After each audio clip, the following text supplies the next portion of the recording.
There was a big businessman who had many houses and factories in his village, in which different kinds of animals lived. One day, he went to the village with his family to see the factories. He also saw his cattle shed where a donkey and a bull were tied. He saw that both of them were talking to each other. The businessman understood the language of animals and birds. He stood quietly and started listening to both of them.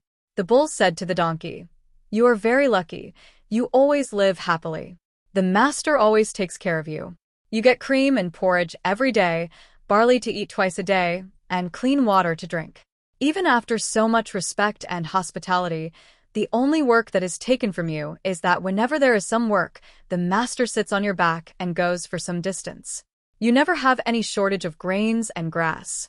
And as lucky as you are, I am that much unlucky. I go with a plow on my back as soon as the morning comes.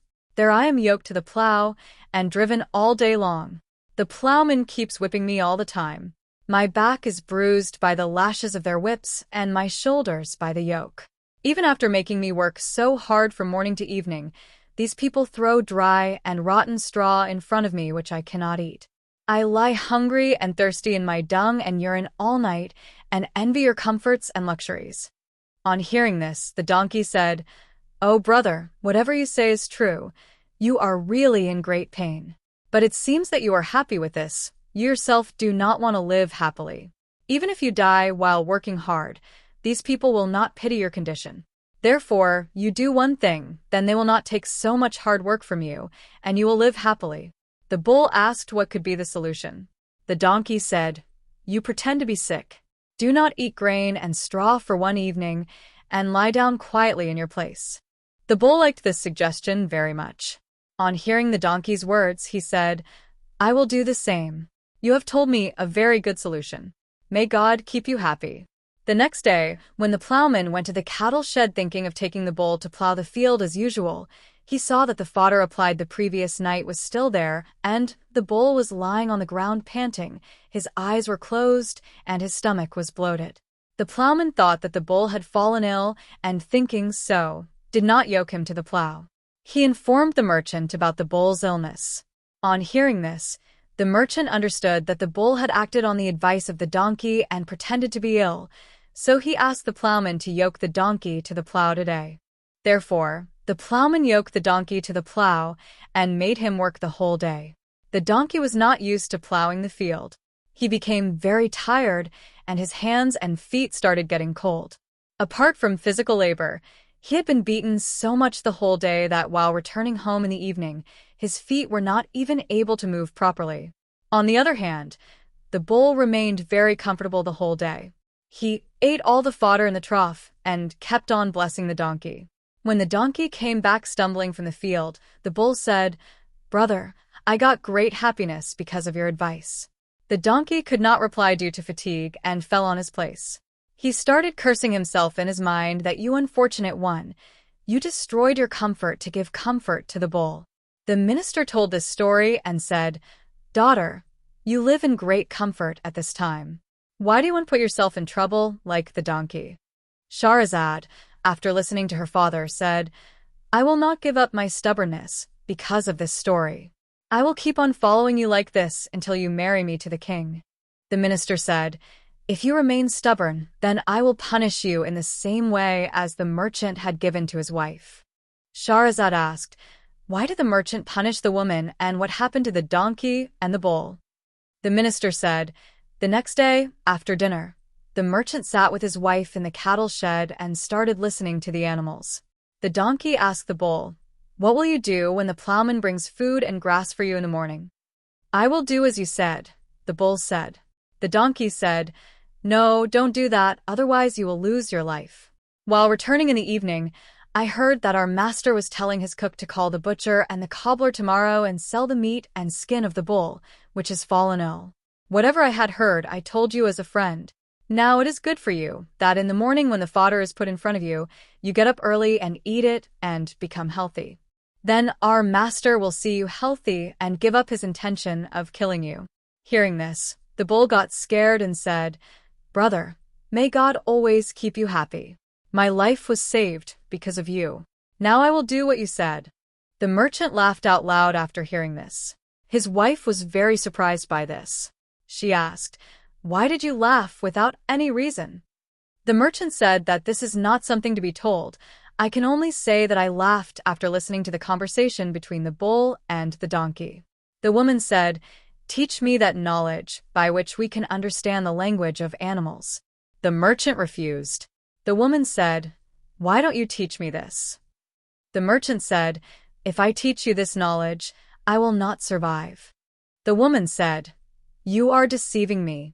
Did the man who taught you this die after teaching? How will you die? You are lying. Whatever happens, I will learn this knowledge from you. If you do not teach me, I will give up my life."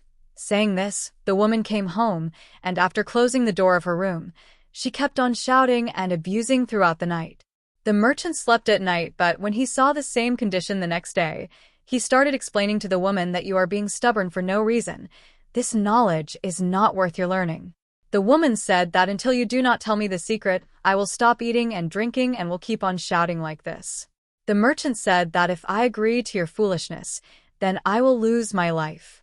The woman said, "It is my problem whether you live or die, but I will definitely learn from you how to understand the language of animals." When the merchant saw that this great fool is not giving up her stubbornness, he called his and his in-laws' relatives to convince the woman to give up her unreasonable stubbornness. They also tried to convince the fool in every way, but she did not give up her stubbornness. She was not at all worried about the fact that her husband would die. The small children started wailing after seeing their mother's condition. The merchant was unable to understand how to explain to his wife that her stubbornness to learn this knowledge was not right. He was in a strange dilemma. If I tell her, I will lose my life, and if I don't tell her, my wife will cry and die. In this dilemma, he went and sat outside his house. He saw that his dog started growling after seeing his rooster having sex with the hens. He said to the rooster, "Aren't you ashamed that you are doing this even on a sad day like today?" The rooster said, "What has happened today that I should not enjoy?" The dog said, "Today our master is very worried. His wife has lost her senses, and she is asking him such a secret that if he tells her, he will die immediately. If he does not tell her, his wife will cry and die. Because of this, all the people are unhappy, and apart from you, there is no one who would even think of having sex with his wife." The rooster said, "Our master is a fool who is the husband of a woman, and even that woman is not under his control. I have 50 hens, and all are under my control. If our master does one thing, his sorrow will end immediately." The dog asked what his master should do so that his foolish wife regains her senses. The rooster said, "Our master should take a strong stick and go to that room where his wife is screaming. He should close the door from inside and beat the woman hard.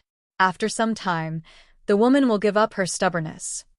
On hearing the rooster, the merchant got up, took a thick stick, and went to that room where his wife was screaming.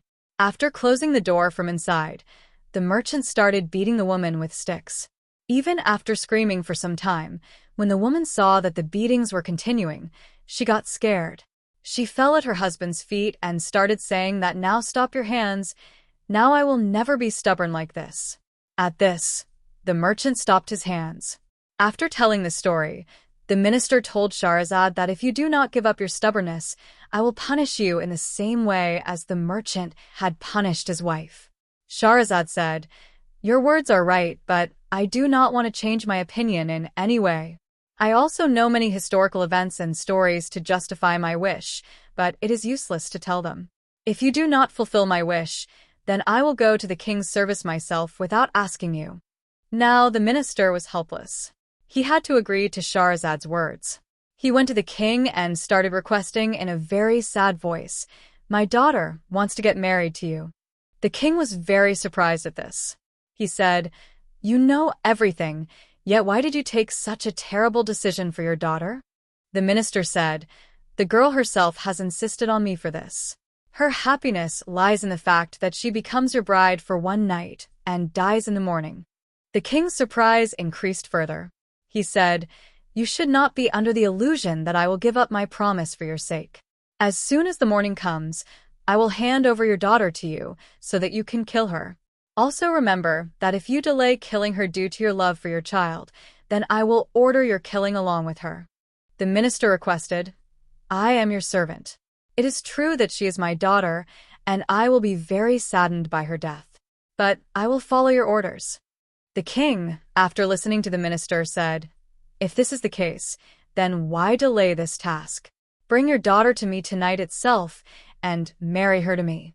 The minister took leave from the king and came to his house and told Shahrazad everything. Shahrazad was very happy to hear this, and expressing her gratitude to her grief-stricken father, she said, "You should not regret marrying me. If God wishes, you will remain happy till the end of your life because of this auspicious deed." Then Shahrazad took her younger sister Dunyazad to a secluded place and said to her, "I want your help in one thing. I hope you will not refuse this.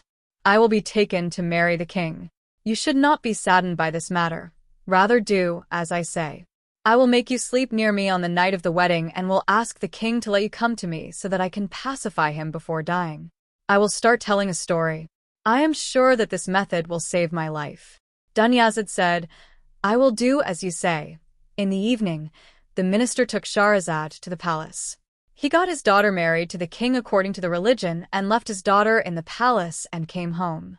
In private, the king said to Shahrazad, "Remove the veil from your face." When the veil was removed, the king was stunned by her unmatched beauty, but seeing tears in her eyes, he asked why she was crying.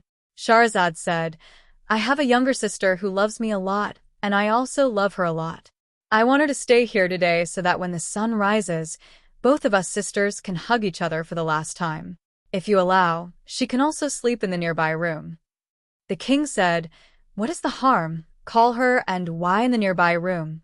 Make her sleep on the other side in this room." So Dunyazad was also called to the palace. Shahryar slept with Shahrazad on the high royal bed, and Dunyazad lay on another small bed nearby. When only 1 hour of the night was left, Dunyazad woke Shahrazad up and said, "Sister, I could not sleep the whole night worrying about your life. My mind is very restless. If you are not able to sleep much and you remember a good story at this time, then tell me so that I can relax." Shahrazad told the king that if you allow me, I would like to fulfill the wish of my dear sister in the last moments of my life. The king gave permission.